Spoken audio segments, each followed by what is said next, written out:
महाराष्ट्र के जो बच्चे हैं उनको डराया जाता है, कोचिंग क्लासेस के जरिए हो या पड़ोसियों के जरिए हो, दोस्तों के जरिए हो, कि आपने अगर साइंस लिया है, साइंस स्ट्रीम से पढ़ाई कर रहे हो तो आपको जेईई मेंस देना ही है और उसके बिना आपका काम नहीं चलेगा एनसीईआरटी को लेकर। और अगर बच्चा स्टेट बोर्ड का है, महाराष्ट्र स्टेट का, तो उसके स्टेट बोर्ड में सिलेबस अलग है, जेई का सिलेबस अलग है, वो साल भर जेई का सिलेबस पढ़ रहा है। और फाइनली जब बोर्ड एग्जाम्स आती है फरवरी मार्च के अंदर, तब उस बच्चे को ऐसा लगता है कि मेरा कुछ भी पढ़ के नहीं हुआ है और वो इस तरह से डिप्रेशन में चला जाता है।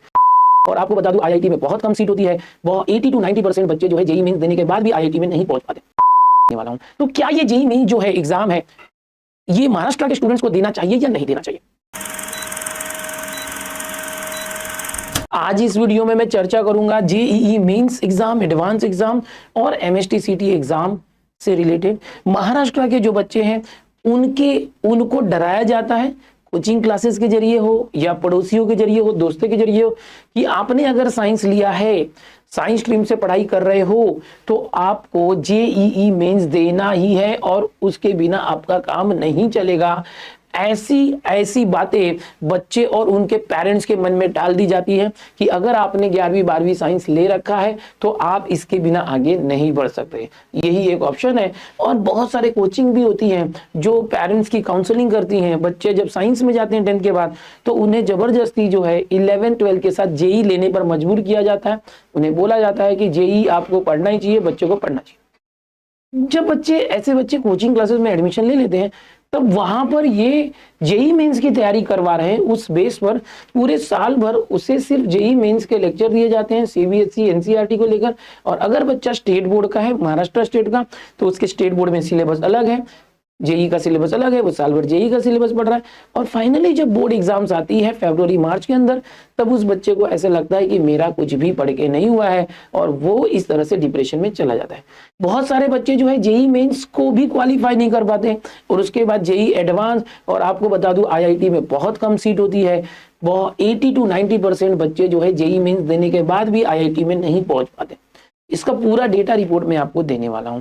तो क्या ये जेईई मेंस जो है एग्जाम है, ये महाराष्ट्र के स्टूडेंट्स को देना चाहिए या नहीं देना चाहिए? बच्चे, मैं आपको बता दूं कि जो पूरी जेईई मेंस एग्जाम है, हमारे पूरे इंडिया लेवल की एग्जाम होती है। इंडिया के अंदर लगभग 23 आईआईटीज है। अगर आप चाहते हो कि आपको किसी एक आईआईटी के अंदर एडमिशन मिले, इंजीनियरिंग या बीटेक एमटेक की बात करें, बीटेक बी इस तरह से, तो आपको आईआईटी में जाने के लिए एनआईटी ट्रिपल आईटी जो होती है उसमें जाने के लिए जेईई मेंस एग्जाम की जरूरत होती है। लेकिन अगर आप किसी एक स्टेट के स्टूडेंट हैं, जैसे कि महाराष्ट्र स्टेट, और महाराष्ट्र के अंदर ही आप पढ़ते हैं, तो इस स्टेट के अंदर किसी एक इंजीनियरिंग कॉलेज में आप एडमिशन लेना चाहते हैं, फार्मेसी एग्रीकल्चर में, तो आपको जेईई मेंस एग्जाम देने की कोई जरूरत नहीं है। आपके लिए हमारे स्टेट का एमएसटीसीटी एग्जाम है, जिसके जरिए आप जो है महाराष्ट्र के टॉप कॉलेजेस में एडमिशन ले सकते हैं। टॉप मतलब समझ रहे हो, महाराष्ट्र के जो टॉप कॉलेजेस हैं, सीओईपी कॉलेज हो गया पुणे का, मुंबई का वीजेटीआई कॉलेज, ऐसे टॉप कॉलेजेस में सिर्फ एमएसटीसीटी के बेस पे ही एडमिशन होता है। वहां जेईई मेंस के बेस पर कोई स्टूडेंट को लेते ही नहीं है। समझ में आ रहा है? और पूरे महाराष्ट्र के अंदर जितने भी इंजीनियरिंग कॉलेज है, जहां पर जेईई मेंस से ले भी रहे हैं प्राइवेट कॉलेजेस में, 85% सीट एमएसटीसीटी एग्जाम के बेस पर होती है, एमएसटीसीटी, और सिर्फ 15% सीट जेईई मेंस के एग्जाम पर होती है। यानी कि महाराष्ट्र के कोई भी स्टूडेंट है, उनको एमएसटीसीटी एग्जाम के थ्रू ही जाना चाहिए और पूरा फोकस एमएसटीसीटी पे देना चाहिए। क्यों? क्योंकि एमएसटीसीटी उनके 12th बोर्ड के इक्विवेलेंट ही होता है। जो 12th में वो पढ़ रहे हैं वही सिलेबस जो एमसीक्यू फॉर्म में पढ़ना पड़ता है। अगर बच्चा जेईई दे रहा है और सीट 12th बोर्ड दे रहा है महाराष्ट्र का, तो उसे 12th महाराष्ट्र के लिए अलग सिलेबस पढ़ना है और जेईई मेंस के लिए अलग सिलेबस पढ़ना है। दो नाव में चढ़ गया, बच्चा कंफ्यूज हो जाता है, इसीलिए सारी प्रॉब्लम हुई।